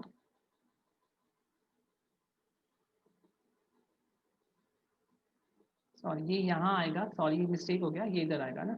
तो देखो इस तरह का लेटिस है, ध्यान से समझना ले बच्चों, ध्यान से। यहाँ पर क्या है, Cl नेगेटिव है, कॉर्नर के ऊपर क्या उनसे आयन है? Cl नेगेटिव आयन है ना। मैं NaCl का एग्जांपल ले रहा हूँ आपको लेटिस समझाने के लिए। ठीक है, कॉर्नर के ऊपर क्या है? Cl नेगेटिव आयन है, ये कॉर्नर पे Cl है, ये कॉर्नर पे Cl है, ये कॉर्नर पे भी Cl है। ठीक है, और बीच में जो फेसेस हैं उनके उनके फेसेस पे भी Cl है। ये फेसेस पे भी क्या है? Cl है। यहाँ पे दो फेसेस होंगे, एक उस साइड होगा एक इस साइड होगा। ठीक है, यहाँ फेसेस पे भी क्या है? Cl है। और इनके बीच में क्या है? Na आयन है। इनके बीच में कौन सा आयन है बच्चों? Na आयन है। ठीक है, इनके बीच में Na आयन है ये। तो यहाँ पे देखो बेटा, इस स्ट्रक्चर को देखो ध्यान से। तो इस क्लोजेस्ट स्ट्रक्चर में देखो कि एक आयन सराउंडेड है दूसरे आयन से, यस या नो? देखो यहाँ पे सोडियम आयन है तो ये किससे सराउंडेड है? Cl नेगेटिव आयन से। और Cl आयन है तो वो किससे सराउंडेड है? सोडियम आयन से। तो इस टाइप का जो स्ट्रक्चर होता है उसको बोलते हैं हम लेटिस स्ट्रक्चर। क्लियर है? क्लियर है बच्चों? क्लियर है या नहीं है? लेटिस मतलब एक क्लोजेस्ट स्ट्रक्चर जिसमें हर कोई आयन अपने अपोजिट आयन से क्या है? सराउंडेड है। तो इस टाइप के स्ट्रक्चर को हम बोलते हैं lattice structure. Is that clear? कि in the lattice is the closely packed structure in which each ion is surrounded by opposite charge ion. तो इस टाइप के स्ट्रक्चर को हम बोलते हैं lattice structure. Clear? Lattice clear है? अभी मैं आता हूँ लेटिस एनर्जी पे आता हूँ। क्लियर है सबको? क्यूबॉइड होता है या 3 डायमेंशनल होता है, क्यूबॉइड होता है ना? बिल्कुल सही है ये। चलिए अभी लेटिस एनर्जी पे आते हैं बच्चों। लेटिस एनर्जी ध्यान से समझना, बहुत इंपॉर्टेंट चीज है, ध्यान से समझिए। देखो दो आयन है, Na+ आयन है और Cl नेगेटिव आयन है ना। तो लेटिस एनर्जी क्या होती है कि जब आयंस आपस में क्या होंगे, जितनी भी अमाउंट ऑफ एनर्जी आपको रिक्वायर्ड होगी 1 मोल ऑफ आयनिक लेटिस को बनाने के लिए। देखो कोई भी लेटिस है किससे बनेगा? अपोजिट चार्ज आयन से बनेगा, एक पॉजिटिव वाला और एक नेगेटिव वाला। तो जब अपोजिट चार्ज वाले आयन से आपको लेटिस बनाना है, मतलब क्या करना है, जितनी अमाउंट ऑफ एनर्जी रिलीज होगी जब 1 mole of ionic lattice is form, from its gaseous constituent ion is called its lattice energy. मतलब जो Na+ और Cl नेगेटिव है गैसियस स्टेट में, ये आपस में कंबाइन होकर क्या फॉर्म करते हैं, एक लेटिस फॉर्म करते हैं। तो ये लेटिस बनाने में जितनी एनर्जी रिलीज होगी वो उसकी कहलाती है लेटिस एनर्जी। क्लियर है या नहीं है बच्चों? या आप इसको ऐसे भी बोल सकते हो कि एक लेटिस को ब्रेक करने के लिए या एक लेटिस को ब्रेक करके आयंस में चेंज करने के लिए जितनी एनर्जी रिक्वायर्ड होगी वो उसकी कहलाएगी लेटिस एनर्जी। तो दोनों केसेस बोल सकते हो, या तो आपको लेटिस को बनाना है तो लेटिस को बनाने के लिए क्या करना पड़ेगा, एनर्जी देना पड़ेगी, आयंस आपस में कंबाइन होंगे और वो क्या फॉर्म कर लेंगे, इस तरह का लेटिस फॉर्म कर लेंगे। या फिर आप एक किसी लेटिस को ब्रेक करना है और उसमें से आयंस को अलग करना है आपको, तो जितनी अमाउंट ऑफ एनर्जी रिक्वायर्ड होगी उसको ब्रेक करने के लिए वो उसकी क्या कहलाएगी, लेटिस एनर्जी कहलाएगी। क्लियर है? यस बच्चों, लेटिस एनर्जी इज क्लियर। आप दोनों तरीके से यूज कर सकते हो, लेकिन बच्चों आप जब भी यूज करो ये वाली डेफिनेशन ज्यादा यूज करना, ये मोस्ट करेक्ट है एज कंपेयर टू दैट, है ना। तो याद रखना, जितनी अमाउंट ऑफ एनर्जी रिलीज होगी जब 1 mole of ionic lattice form होगा, किससे फॉर्म होगा, उसकी गैसियस कंस्टिट्यूएंट आयन से, तो उसको हम बोलते हैं lattice energy. Is that clear? Clear है डेफिनेशन बच्चों? अभी बताऊंगा क्या क्या फैक्टर्स अफेक्ट करते हैं लेटिस एनर्जी को। फैक्टर ये क्लियर है आपको, लेटिस एनर्जी की जितनी अमाउंट ऑफ एनर्जी रिलीज होगी 1 मोल ऑफ लेटिस को बनाने के लिए उसके कंस्टिट्यूएंट आयन से, वो उसकी कहलाएगी lattice energy. Is that clear? Yes, सारे बच्चे बोलो क्लियर है। तो फिर मैं आगे बढ़ू। गैसियस क्यू, यस वेदांत, गैसियस क्यू, आयंस कब होते हैं, आयंस किस स्टेट में होंगे बच्चा, आयंस कौन से स्टेट में होते हैं, गैसियस स्टेट में होंगे ना। लेटिस जब बनेगा तो एक अपोजिट चार्ज आयन जो है यहाँ पर, आयन गैसियस स्टेट में, जब भी मैंने आपको आयनाइजेशन बताया था, एफिनिटी बताया था, तो उसमें क्या बताया था कि गैसियस एटम में से हमको इलेक्ट्रॉन को निकालना है या गैसियस एटम में हम इलेक्ट्रॉन को ऐड करना है। तो इसलिए जो आयंस होंगे वो कौन से स्टेट में होंगे, गैसियस स्टेट में होंगे। ठीक है, तो क्लियर है बच्चों? चलिए आगे बढ़ते हैं। लैटिस एनर्जी क्लियर है सारे बच्चों को? अच्छे से क्लियर होगी तभी आपको फैक्टर्स क्लियर आएंगे। अभी देखो बहुत इंपॉर्टेंट फैक्टर है, इनको समझना है आपको। देखिए बच्चों, जितनी ज्यादा लैटिस एनर्जी होगी, एक बात बताओ बच्चों, यहाँ पे क्या हो रहा है, अमाउंट ऑफ एनर्जी रिलीज हो रही है। तो एक बात बताओ, जितनी ज्यादा एनर्जी रिलीज होगी क्या वो लेटिस उतना ज्यादा स्टेबल होगा कि नहीं होगा? यस और नो? देखो जितनी ज्यादा एनर्जी रिलीज होगी, एनर्जी ज्यादा रिलीज कब होगी, पहले तो मुझे इतना बताओ, एनर्जी ज्यादा रिलीज कब होगी, जब फोर्स ऑफ अट्रैक्शन क्या होगा, क्या होगा, ज्यादा होगा, है ना। फोर्स ऑफ अट्रैक्शन क्या होगा, ज्यादा होगा ना। तो यहाँ पर यही पॉइंट बोला है मैंने कि higher is the lattice energy, more stable will be the lattice and higher will be the energy required to break the ionic compounds. बात समझ में आई? जितना ज्यादा वो लेटिस, उसका क्या होगा, एनर्जी रिक्वायर्ड होगी, जितनी ज्यादा एनर्जी जो है, मतलब लेटिस जितना ज्यादा स्टेबल होगा उसमें फोर्स ऑफ अट्रैक्शन क्या होगा, उतना ही ज्यादा होगा, और उसको ब्रेक करने के लिए आपको उतनी ही ज्यादा एनर्जी देना पड़ेगी। यस और नो? क्लियर है बच्चों कि higher is the lattice energy, more will be the lattice and high will be the energy required to break the lattice. Clear है बच्चों? क्लियर है सबको कि जितना ज्यादा लेटिस जो है स्टेबल होगा, मतलब उसके आयन के बीच में अट्रैक्शन क्या होगा, उतना ज्यादा अट्रैक्शन होगा, तो उस अट्रैक्शन को ब्रेक करने के लिए आपको क्या करना पड़ेगा, उतनी ज्यादा हीट देना पड़ेगी। तो इसी वजह से उसकी लेटिस एनर्जी क्या होगी, ज्यादा होगी। क्लियर है? बात नहीं क्लियर है क्या बेटा? क्लियर है? देखो जब मैं समझा रहा हूँ एक बार फिर से समझ ले, ठीक है। देखो जितनी ज्यादा लेटिस एनर्जी होगी, आपका लेटिस उतना ही ज्यादा स्टेबल होगा और उतनी ज्यादा आपको हाई एनर्जी चाहिए होगी। बात समझना। पाथ लेटिस किससे बना है, अपोजिट आयन से बना है, यस और नो? पाथ अपोजिट आयन से बना है, तो अपोजिट आयन के बीच में क्या है, फोर्स ऑफ अट्रैक्शन है, यस और नो? तो उस फोर्स ऑफ अट्रैक्शन को अगर तुझे ब्रेक करना है तो तुझे क्या करना पड़ेगा, हीट सप्लाई करना पड़ेगी। तो जितना ज्यादा फोर्स ऑफ अट्रैक्शन होगा उतनी ज्यादा हीट हम सप्लाई करेंगे और वो लेटिस की एनर्जी क्या होगी, उतनी ज्यादा होगी। अभी क्लियर है? अभी क्लियर है बात, है ना। तो याद रखना, the more stable will be the lattice, high will be the energy required to break the ion. मतलब जितना ज्यादा स्टेबल होगा आपको उसको ब्रेक करने के लिए उतनी ज्यादा एनर्जी देना पड़ेगी। ठीक है, चलिए अभी हम आते हैं फैक्टर्स, बहुत इंपॉर्टेंट है, factor affecting the lattice energy. This is the formula.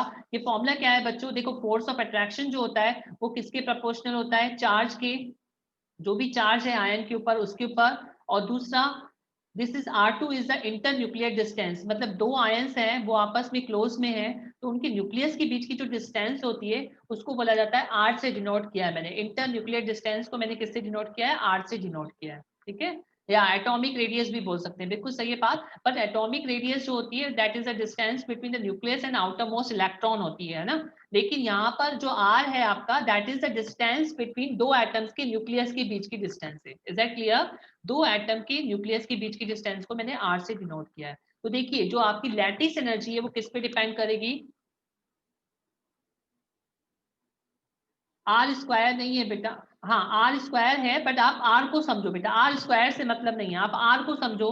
मैं आर से आपको क्लियर करूंगा, ठीक है? आर से समझो आप इसको, ठीक है? वो फॉर्मूला लिखा है फोर्स ऑफ अट्रैक्शन का, लेकिन आप उसको आर से समझो। तो देखो जितना ज्यादा फोर्स, मेरी पॉइंट को समझना बच्चों, जितना ज्यादा फोर्स ऑफ अट्रैक्शन होगा लेटिस एनर्जी उतनी ज्यादा होगी। ये पॉइंट तो मैंने आपको अभी बता दिया कि जितना ज्यादा अट्रैक्शन होगा लेटिस एनर्जी क्या होगी, उतनी ज्यादा होगी। तो बच्चों एक बात बताओ, चार्ज के प्रोपोर्शनल होगी क्या lattice energy? Is proportional to charge. अगर मैं ये बोलूं तो सही है कि नहीं है? यस बच्चों, अगर मैं बोलूं कि lattice energy is proportional to charge, so that means right or not?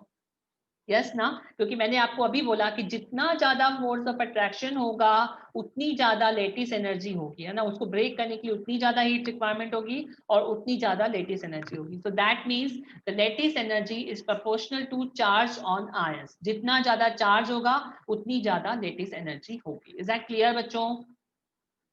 Clear है सारे बच्चों को कि जितना ज्यादा चार्ज होगा लेटिस एनर्जी क्या होगी, उतनी ज्यादा होगी, है ना? चलिए नेक्स्ट हम बात करते हैं साइज की। बच्चों साइज बताओ मुझे, साइज क्या होना चाहिए? देखो मैं एक एग्जांपल लेता हूँ आपसे। देखो मान लो ये है, ठीक है? क्लियर है? अब अभी साइज का बता रहा हूँ। स्मॉलर आयन, देखो अभी मेरे को एक बात बताना बच्चों, मैं आपसे एक चीज पूछ रहा हूँ, साइज की बात कर रहा हूँ, समझना। ये एक राउंड है, सर्कल है, देखो इधर ये सर्कल है ना?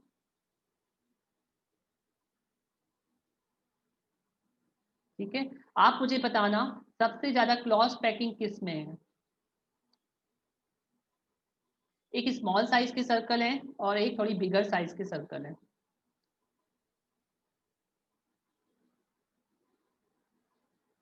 चलो बताओ सबसे ज्यादा क्लॉज पैकिंग किस में?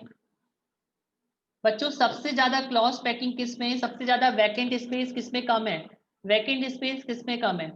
स्मॉल वाले सर्कल में? यस या नो? क्योंकि देखो यहाँ बिग सर्कल है तो यहाँ पे वैकेंट स्पेस भी क्या है, ज्यादा है। इज दैट क्लियर बच्चों? अगर स्मॉल सर्कल्स होंगे तो उनके बीच का वैकेंट स्पेस क्या होगा, कम होगा। और अगर बिगर सर्कल है, बिगर, तो उनके बीच का वैकेंट स्पेस क्या होगा, ज्यादा होगा। तो सबसे ज्यादा क्लॉज पैकिंग किस में होगी? जो सर्कल स्मॉल है। तो याद रखना बच्चों, स्मॉलर द साइज, जितनी साइज स्मॉलर होगी वो उतना ज्यादा क्लोजली पैक्ड होगा और उसकी लेटिस एनर्जी उतनी ज्यादा होगी। क्लियर है सारे बच्चों को? क्लियर है कि जितनी ज्यादा स्मॉल साइज होगी वो लेटिस उतना ज्यादा क्लोज पैक्ड होगा और उसकी लेटिस एनर्जी जो है उतनी ज्यादा होगी। Is that clear? क्लियर बच्चों, दोनों फैक्टर्स क्लियर हैं? चार्ज एंड साइज, तो चार्ज क्या होना चाहिए, ज्यादा होना चाहिए, और साइज क्या होना चाहिए, स्मॉल होना चाहिए। Is that clear? मैं इस पे अभी क्वेश्चन करवाने वाला हूँ बच्चों, क्लियर है? क्लियर है सारे बच्चों को? नहीं है तो डाउट हो तो बोल दो अभी जस्ट। नहीं है ना? याद रखना साइज ज्यादा होना चाहिए, और सॉरी चार्ज ज्यादा होना चाहिए और साइज क्या होना चाहिए, स्मॉल होना चाहिए। तो लेटिस एनर्जी डिपेंड करती है दोनों फैक्टर्स पे, चार्ज पे और साइज पे। तो ionic compounds having the smaller size ion will have the greater lattice energy. तो ये पॉइंट याद रखना बच्चों, आयनिक कंपाउंड्स की साइज जितनी कम होगी उनकी लेटिस एनर्जी जो है वो उतनी ज्यादा होगी। दैट इज द फॉर्मूला, ठीक है? चलिए अभी मैं दो क्वेश्चंस दे रहा हूँ, आप करके बताएंगे। चलिए मुझे बच्चों, मैं क्वेश्चन को एक्सप्लेन कर रहा हूँ, आप लोग मुझे अरेंज करके बताएंगे। LiCl, NaCl, KCl, RbCl, arrange them in the increasing order of their lattice energy। कैसे करेंगे बच्चों? आपको अरेंज करना है इनको उनकी लेटिस ऑर्डर एनर्जी के ऑर्डर में। तो बच्चों यहाँ पे देखो, मैं आपको एक्सप्लेन करता हूँ, क्वेश्चन समझाता हूँ, अच्छे से समझो। देखो, arrange them in the increasing order of their lattice energy. Question को समझना बच्चों। देखो यहाँ पर एनायन सब में सेम है ना? एनायन सब में सेम है, दिख रहा है आपको? सब में Cl है। यस या नो? Anion is same. पहले समझ लो इधर बच्चों, पूनम समझ ले ध्यान से, गलत है आंसर, समझ लो ध्यान से, है ना? मैं समझा रहा हूँ। देखो सब में एनायन सेम है बच्चों। यस या नो? एनायन इज सेम, ठीक है? मैं बोल रहा हूँ बच्चों आंसर देना बंद करो, मैं समझा रहा हूँ, आप समझो उसको, है ना? यस, समझना शुरू करो। वैभव, आपको आ भी गया तो भी समझ लो बेटा, आगे आपको इस टाइप के क्वेश्चन काम आएंगे, ठीक है। Arrange them in the increasing order of the lattice energy. तो यहाँ पे देखो बच्चों एनायन सेम है, यस और नो, सब पे चार्ज भी सेम है, Li पे भी प्लस होता है, ये सारे एक ही ग्रुप में बिलोंग करते हैं। Li पे भी प्लस होता है, Na पे भी प्लस होता है और Rb पे भी प्लस होता है। तो सब पे चार्ज तो क्या हो गया बच्चों, सेम हो गया, है ना। चार्ज सब पे क्या हो गया, सेम हो गया। तो अब क्या करूं बच्चों, मैं साइज देखूंगा, है ना, क्या देखूंगा मैं, साइज देखूंगा। तो बच्चों इनका साइज का ऑर्डर क्या होगा, बता सकते हैं साइज का ऑर्डर क्या होगा इनका। ये सारे एक ही ग्रुप से बिलोंग करते हैं, Li, Na, K, Rb, ये सब एक ही ग्रुप से बिलोंग करते हैं। और आपको पता होगा बच्चों, जब हम ग्रुप में ऊपर से नीचे आते हैं तो साइज क्या होता है, बढ़ता है ना। तो इनका साइज का ऑर्डर क्या होगा, Li, Na, K और Rb, ये इनका साइज का ऑर्डर होगा। तो बच्चों लेटिस एनर्जी का ऑर्डर क्या होगा, बताओ जल्दी से, आप तो बता सकते हो। लेटिस एनर्जी का ऑर्डर क्या हो जाएगा, मैंने आपको बताया था जितना स्मॉल साइज होगा लेटिस एनर्जी क्या होगी, उतनी ज्यादा होगी, ठीक है। तो यहाँ पे समझो बच्चों, जितना ज्यादा साइज होगा लेटिस एनर्जी उतनी कम होगी। मतलब सबसे ज्यादा लेटिस एनर्जी किसकी होगी, लिथियम की होगी, क्योंकि इसका साइज सबसे छोटा है। फिर सोडियम की होगी, फिर पोटेशियम की होगी और फिर आरबी की होगी। इज दैट क्लियर, सारे बच्चों को क्लियर है ये क्वेश्चन। यस बच्चों क्लियर है, मतलब आपको अच्छे से समझ में आया, आपने आंसर किया, that means you understand very well. अगर आपको अच्छे से समझ में आया तभी बच्चों आप लोगों ने मुझे आंसर किया है। हाँ, तो इंक्रीजिंग ऑर्डर पूछा है ना बेटा, इंक्रीजिंग ऑर्डर मतलब सबसे ज्यादा लिथियम का हो गया, उससे कम, आप उसको रिवर्स भी कर सकती हो पूनम, सबसे ज्यादा लिथियम, फिर सोडियम, फिर पोटेशियम, फिर आरबी, ठीक है। लिथियम का साइज सबसे कम है तो उसकी आयनाइजेशन, सॉरी उसकी लेटिस एनर्जी क्या होगी, सबसे ज्यादा होगी। क्लियर है बच्चों, यस और no, reply me, then I will continue. Yes बच्चों रिप्लाई करो, फिर आगे कंटिन्यू करता हूँ मैं, नेक्स्ट क्वेश्चन पे आते हैं। क्लियर है, तो याद रखना यहाँ पर क्या हो रहा था, चार्ज सब पे सेम था, तो फिर हमने क्या देखा, साइज देखा। साइज हमने देखा कि जितना ज्यादा स्मॉल साइज होगा लेटिस एनर्जी उतनी ज्यादा होगी। तो सबसे ज्यादा स्मॉल साइज किसका है, इसमें लिथियम का है, तो लिथियम की लेटिस एनर्जी क्या होगी, सबसे ज्यादा होगी। चलिए नेक्स्ट क्वेश्चन करते हैं, ये वाला क्वेश्चन आप करके बताएंगे बच्चों। MgO, NaCl, LiCl, arrange them in the increasing order of their lattice energy. देखो यहाँ पे सब सेम था, है ना, एनायन सेम था, यहाँ पर एनायन अलग अलग है, यहाँ पर एनायन अलग अलग है बच्चों, आप समझो पहले बात को मेरी, फिर आंसर करिएगा, ठीक है। यहाँ पर एनायन क्या है, अलग अलग है। तो देखो ये तो आपको क्लियर है, LiCl और NaCl दोनों का तो क्लियर है आपको, किसकी ज्यादा होगी बच्चों, LiCl और NaCl में से किसकी ज्यादा होगी, आप ये बताओ, LiCl और NaCl में से किसकी ज्यादा होगी, लेटिस एनर्जी किसकी ज्यादा होगी, Li की ज्यादा होगी, ये मैंने आपको अभी जस्ट बताया है ना। अभी हम बात करते हैं MgO की। देखो बच्चों आप Li, Na और ये Mg है, ठीक है। तो देखो पीरियोडिक टेबल में ऊपर से नीचे आते हो बच्चों तो साइज क्या होता है, बढ़ता है, ध्यान से समझना बच्चों। पीरियोडिक टेबल में ऊपर से नीचे आ रहे हो तो साइज क्या होता है, बढ़ता है ना। फिर वापस से हम इधर जा रहे हैं तो वापस से साइज क्या होगा, कम होगा। इज दैट क्लियर, यहाँ से यहाँ साइज बढ़ा, यहाँ से यहाँ साइज वापस से कम हो गया, तो ये साइज का तो कैंसिलेशन हो गया, है ना। और चूंकि एक चीज और होती है, आपको पता हो बच्चों, तो लिथियम और मैग्नीशियम डायगोनल रिलेशनशिप शो करते हैं, याद है क्या कुछ डायगोनल रिलेशन के बारे में, नहीं पता है तो मैं बताता हूँ आपको। डायगोनल रिलेशनशिप वो एलिमेंट शो करते हैं बच्चों जिनकी साइज क्या होती है, सेम होती है। तो लिथियम एंड मैग्नीशियम, नहीं पता है तो मैं बता रहा हूँ, वेदांत सुनो। डायगोनल रिलेशन, जब कोई एलिमेंट किसी के डायगोनल पे होता है that means they have the same size और उनकी कुछ प्रॉपर्टी सेम होती है। तो यहाँ पर यहाँ से देखो, यहाँ से यहाँ तक साइज बढ़ रहा है, फिर साइज क्या हो रहा है, वापस से कम हो रहा है। और लिथियम और मैग्नीशियम डायगोनल रिलेशन शो करते हैं जिसकी वजह से इनकी साइज क्या होती है, सेम होती है। लेकिन एक चीज है बच्चों, एक चीज है, लिथियम पे चार्ज होता है Li प्लस और Mg पे चार्ज होता है 2 प्लस। सो नाउ बताओ किसकी लेटिस एनर्जी ज्यादा होगी, लिथियम की या मैग्नीशियम की। यस बच्चों, किसकी लेटिस एनर्जी ज्यादा होगी, मैग्नीशियम की, यस बिल्कुल राइट, क्योंकि चार्ज क्या है, ज्यादा है। तो हमारा ऑर्डर क्या हो जाएगा, MgO सबसे ज्यादा, उसके बाद LiCl और फिर आएगा NaCl। इज दैट क्लियर, सारे बच्चों को क्लियर है, क्लियर है। Li टू Na साइज बढ़ रहा है, Na टू Mg साइज कम हो रहा है, और लिथियम के डायगोनल पे मैग्नीशियम है तो दोनों का साइज सेम है। तो इसलिए हम बात करेंगे चार्ज की, तो लिथियम पे चार्ज कितना होता है, प्लस, Mg पे होता है 2 प्लस, तो जितना ज्यादा चार्ज लेटिस एनर्जी उतनी ज्यादा, तो MgO की सबसे ज्यादा, LiCl की उससे कम, और फिर NaCl। Is that clear? तो इस टाइप का क्वेश्चन आएगा तो बन जाएगा बच्चों, बन जाएगा आपसे। यस बच्चों, बन जाएगा लेटिस एनर्जी पे question. This is important property, याद रखना। लेटिस एनर्जी डिपेंड करती है चार्ज एंड साइज पे। जितना ज्यादा स्मॉल साइज होगा लेटिस एनर्जी उतनी ज्यादा, जितना ज्यादा चार्ज लेटिस एनर्जी उतनी ज्यादा, है ना? और ठीक है, क्लियर है? चलिए आगे बढ़े बच्चों, एक प्रॉपर्टी और बची है, टाइम कम है, हम कंटिन्यू करते हैं आगे, है ना? क्लियर है लेटिस एनर्जी? यस, बढ़ू मैं आगे? चलिए, सॉलिबिलिटी बच्चों, आपको सॉलिबिलिटी याद है? आपको याद होगा आयनिक कंपाउंड किस में सॉल्युबल होते हैं, 10th में पढ़ा होगा आपने। यस बच्चों, सॉलिबिलिटी बताइए मुझे। वेदांत हमको सिलेबस भी करना है, जो मेन बेसिक था मैंने कवर किया। You have to practice it, and if you face any problem then send me on WhatsApp. चलिए, सॉल्यूशन इन वाटर, बिल्कुल सही लिखा है ना? सॉलिबिलिटी ऑफ आयनिक कंपाउंड, बच्चों आपको एक चीज पता होगी कि ionic compounds are soluble in water, है ना? 10th में पढ़ा होगा आपने। तो यहाँ पर एक नई चीज आएगी बच्चों कि ionic compounds are more soluble in solvent having high dielectric constant. What the means of एक हाई डाइलेक्ट्रिक कांस्टेंट? एक नई टर्म आई है आपके पास, डाइलेक्ट्रिक कांस्टेंट। किसी बच्चे को आइडिया है इसका? मैं बताता हूँ अगर नहीं है तो। डाइलेक्ट्रिक कांस्टेंट एक नई चीज आई है बच्चा। देखो, डाइलेक्ट्रिक कांस्टेंट क्या होता है? कोई भी दो आयन है, ये पॉजिटिव वाला आयन है, नेगेटिव वाला आयन है ना? तो किसी भी सॉल्वेंट का डाइलेक्ट्रिक कांस्टेंट वो होता है जो क्या करता है कि इस फोर्स ऑफ अट्रैक्शन को ब्रेक कर देता है और इस कंपाउंड को आयंस में चेंज कर देता है। वाटर के अंदर किस में चेंज कर देता है? वो आयंस के अंदर चेंज कर देता है। तो जो आयनिक कंपाउंड होते हैं वो सॉल्युबल होते हैं उस सॉल्वेंट के अंदर जिनका डाइलेक्ट्रिक कांस्टेंट ज्यादा होता है। Is that clear? Dielectric constant कि इट इज एक टाइप की प्रॉपर्टी होती है सॉल्वेंट की, जो क्या करता है, जो आयंस है उनके बीच में जो फोर्स ऑफ अट्रैक्शन है उसको वो ब्रेक करता है और उनको आयंस में चेंज करता है वाटर के अंदर। ठीक है, तो that is called dielectric constant. तो आयनिक कंपाउंड उस सॉल्वेंट में सॉल्युबल होते हैं जिसमें डाइलेक्ट्रिक कांस्टेंट क्या होता है? ज्यादा होता है, और सबसे ज्यादा डाइलेक्ट्रिक कांस्टेंट होता है वाटर का, एंड दैट इज 81।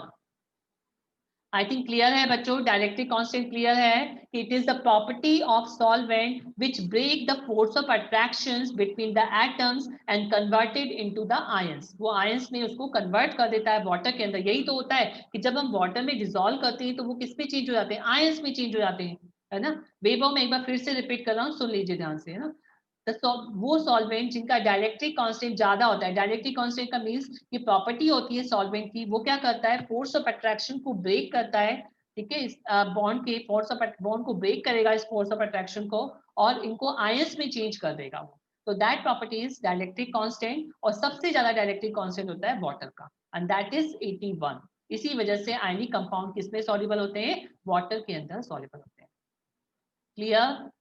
क्लियर है बच्चों? That is why the ionic compounds are soluble in water. Clear? Vapour directly constant को मैंने डिफाइन किया है, उसको समझो आप कि it is the property of solvent which break the force of attraction between the molecules and to convert into the ions. ठीक है, वो उसको क्या कर देता है? आयंस में चेंज कर देता है। आयंस में जो चेंज होने की प्रॉपर्टी है वाटर के अंदर, that is called it's dielectric constant. वो डिपेंड करता है डाइलेक्ट्रिक कांस्टेंट ऑफ सॉल्वेंट के ऊपर। जितना ज्यादा डाइलेक्ट्रिक कांस्टेंट होगा वो सॉल्वेंट उतनी जल्दी आयंस में चेंज होगा। चलिए बच्चों आगे बढ़ते हैं, क्या क्या फैक्टर्स अफेक्ट करते हैं आयनिक कंपाउंड्स को, वो देखते हैं हम। The factor deciding the solubility of ionic compound, क्या क्या फैक्टर्स सॉल्युबिलिटी को अफेक्ट करते हैं वो हम देखते हैं। तो इसमें एक ही फैक्टर है, ध्यान से समझते हैं, टाइम कम है, 10 मिनट्स में करेंगे इसको। ठीक है, तो बच्चों सबसे पहला फैक्टर होता है हाइड्रेशन एनर्जी। ठीक है, हाइड्रेशन एनर्जी क्या होती है मैं बताता हूँ आपको। जैसे मान लो Na+ है बच्चों, है ना, और ये Cl- है। मैं बता रहा हूँ हाइड्रेशन एनर्जी क्या है आपको। ठीक है, फैक्टर अफेक्टिंग द सॉल्युबिलिटी। तो देखो Na+ है बच्चों, तो जब ये वाटर मॉलिक्यूल से सराउंडेड होगा तो ये किससे सराउंडेड होगा? ऑक्सीजन पे नेगेटिव चार्ज होगा वाटर के अंदर, और हाइड्रोजन पे क्या होगा? पॉजिटिव चार्ज होगा। यस और नो? पॉलरिटी होगी, तो वाटर पे हाइड्रोजन चार्ज एंड ऑक्सीजन पे नेगेटिव, क्योंकि इलेक्ट्रोनेगेटिव पे नेगेटिव होगा और electro positive pay positive charge होगा। तो ये Na+ किससे सराउंडेड होगा बच्चों? Na+ किससे सराउंडेड होगा? वाटर में OH में से ऑक्सीजन से सराउंडेड होगा, है ना? तो ये सारे किससे सराउंडेड हो जाएंगे? ऑक्सीजन से सराउंडेड हो जाएंगे। ठीक है, ये किससे सराउंडेड हो जाएंगे? ऑक्सीजन से सराउंडेड हो जाएंगे। ऐसे Cl नेगेटिव किससे सराउंडेड होगा? वाटर के अंदर H से, है ना। Cl किससे सराउंडेड होगा बच्चों? H से सराउंडेड हो जाएगा। तो Cl सारे किससे सराउंडेड हो जाएंगे? H से सराउंडेड हो जाएंगे, है ना। तो दैट मीन्स हाइड्रेशन क्या होता है? हाइड्रेशन का मतलब क्या होता है मैं बताऊं बच्चों आपको? हाइड्रेशन एनर्जी, तो हाइड्रेशन का मीन्स यही होता है कि जो वाटर मॉलिक्यूल है वो क्या जो सॉरी जो आपका मॉलिक्यूल है वो क्या हो जाए? वाटर के साथ कंबाइन हो जाए, है ना। तो वो उसका कहलाता है हाइड्रेशन। क्या कहलाता है उसका? Hydration. The combining of molecule with the water molecule is called it's hydration. मतलब वो जितना जल्दी वाटर से साथ, जितने ज्यादा मॉलिक्यूल से वाटर से कंबाइन होगा उसकी हाइड्रेशन एनर्जी क्या होगी? उतनी ज्यादा होगी। इज दैट क्लियर बच्चों? हाइड्रेशन एनर्जी क्लियर है? क्लियर है? हाइड्रेशन एनर्जी की कंबाइनिंग ऑफ वाटर मॉलिक्यूल्स, मतलब वो वाटर के साथ कंबाइन होता है, हमने पढ़ा भी है इसको। हाइड्रेशन का मतलब क्या होता है? Combining with water. तो जितनी ज्यादा वाटर मॉलिक्यूल से सराउंडेड होगा उसकी हाइड्रेशन एनर्जी क्या होगी? उतनी ज्यादा होगी, है ना। तो greater is the hydration energy more will be the solubility of the compound. और जितनी ज्यादा हाइड्रेशन एनर्जी होगी उसकी सॉलिबिलिटी क्या होगी? उतनी ज्यादा होगी। क्लियर है बच्चों? क्लियर है आपको? हाइड्रेशन एनर्जी क्लियर है कि जितनी ज्यादा वाटर मॉलिक्यूल, हाइड्रेशन का मतलब ये, इसको बोलेंगे हम हाइड्रेटेड, हाइड्रेशन बोलेंगे। हाइड्रेशन का मतलब क्या हुआ? कि वो वाटर मॉलिक्यूल से कवर हो जाए। किससे कवर हो जाए? वाटर मॉलिक्यूल से बॉन्डेड हो जाए, कवर हो जाए। तो दैट इज हाइड्रेशन। तो जितनी ज्यादा हाइड्रेशन एनर्जी होगी सॉलिबिलिटी क्या होगी? उतनी ज्यादा होगी। क्लियर है? क्लियर है बच्चों?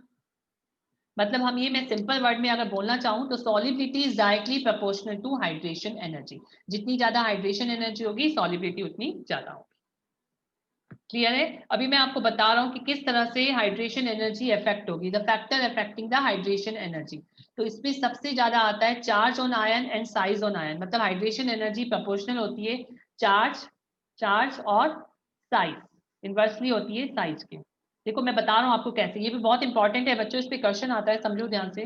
Hydration energy is proportional to charge by size. तो देखो यहाँ पर आपको दिया है LiNaKRb which have the highest hydration energy. आपसे पूछा है सबसे ज्यादा हाइड्रेशन एनर्जी किसकी है। तो सबसे पहले आपने साइज के हिसाब से अरेंज किया बच्चों। तो साइज के हिसाब से सबसे ज्यादा साइज किसकी है? Rb की है। यस और नो? सबसे ज्यादा साइज किसकी है बच्चों? Rb की है।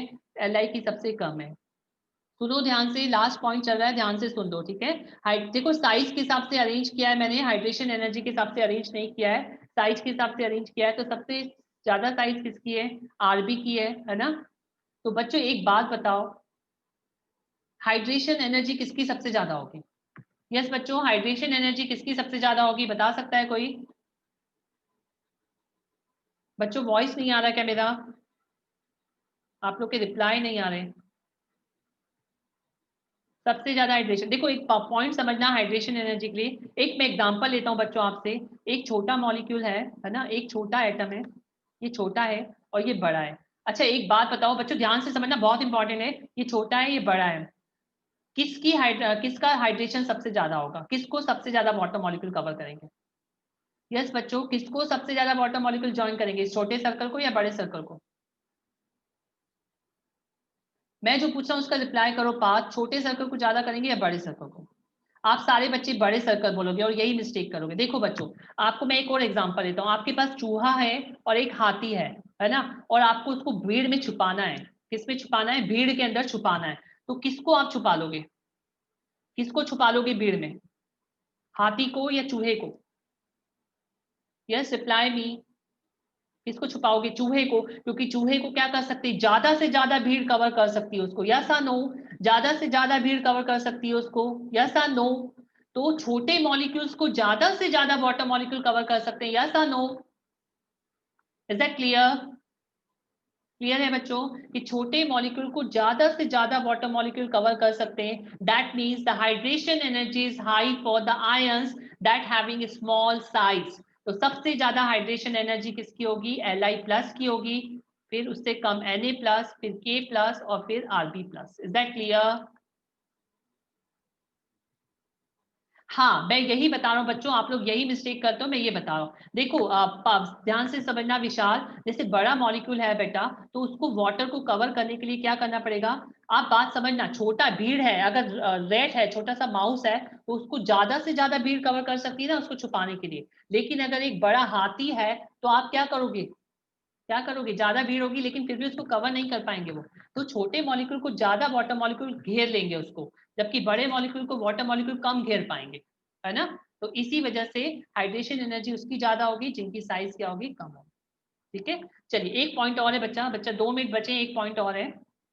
चलो अभी मान लो ये हाइड्रेटेड हो गया, अभी मान लो बच्चों ये हाइड्रेटेड आयन बन गया है ना, इसको वाटर मॉलिक्यूल ने कवर कर लिया, लिथियम को भी कर लिया, सोडियम को भी कर लिया, पोटेशियम को भी कर लिया, आरबी ने कर लिया। अभी एक बात बताओ, मोबिलिटी किसकी ज्यादा होगी, मूवमेंट किसका ज्यादा होगा बच्चों, मूवमेंट किसका ज्यादा होगा, Li+ का होगा या Rb+ का होगा।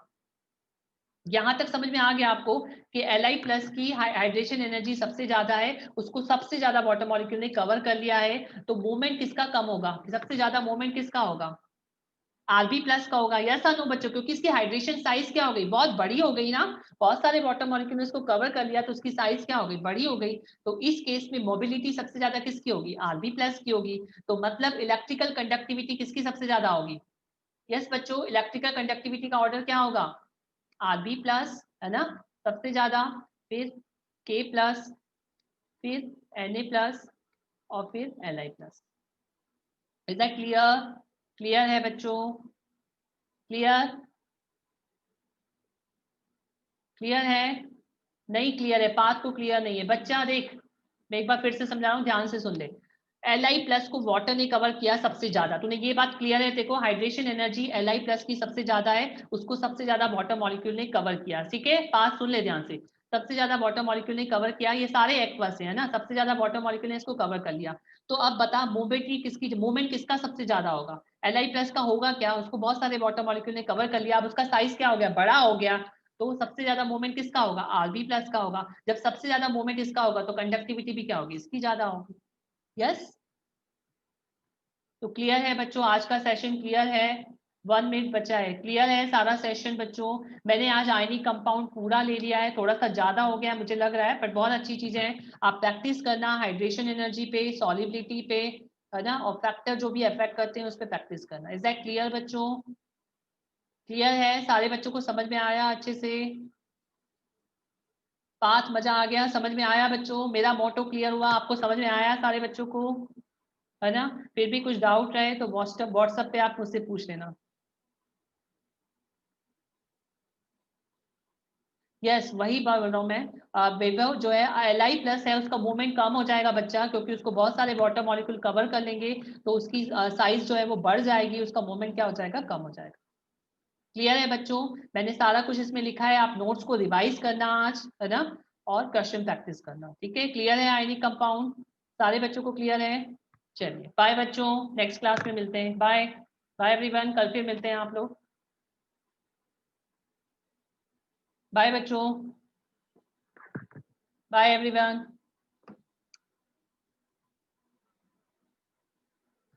It can be cut, self अपने आप कट हो जाएगा, बाय बच्चों, बाय।